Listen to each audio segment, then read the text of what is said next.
వైశ్య రక్షక ఆధ్వర్యంలో నిర్వహించి తలపెట్టిన శివపురాణం ప్రవచనాన్ని పురస్కరించుకుని ఆదిలాబాద్ పట్టణంలోని గోపాలకృష్ణ మఠం నుండి శోభాయాత్ర చేపట్టారు. ఆలయంలో ప్రత్యేక పూజలు చేసిన అనంతరం మహాశివుడి ఉత్సవ విగ్రహాన్ని అందంగా ముస్తాబు చేసిన వాహనంలో ఉంచి ఊరేగింపుగా స్థానిక శ్రీ వాసవి కన్యకా పరమేశ్వరి ఆలయం వరకు తీసుకెళ్లారు.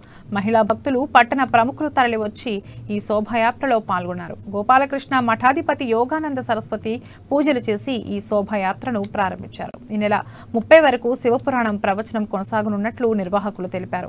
ఆలయంలో ప్రతిరోజు మధ్యాహ్నం 1 గంట నుండి సాయంత్రం 5 గంటల వరకు ఈ కార్యక్రమం జరుగుతుందని చెప్పారు.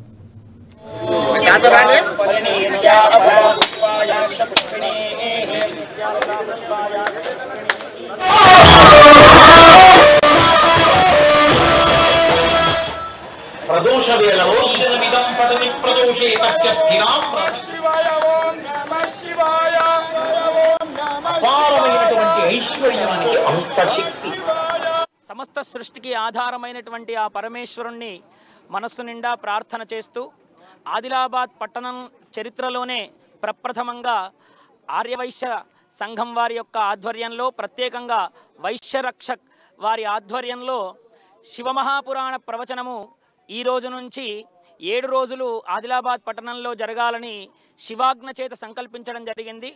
ఈ శివమహాపురాణం వినడానికి శ్రోతలు అనేక మంది ఈ పురాణాన్ని వినడానికి వస్తూ ఉన్నారు.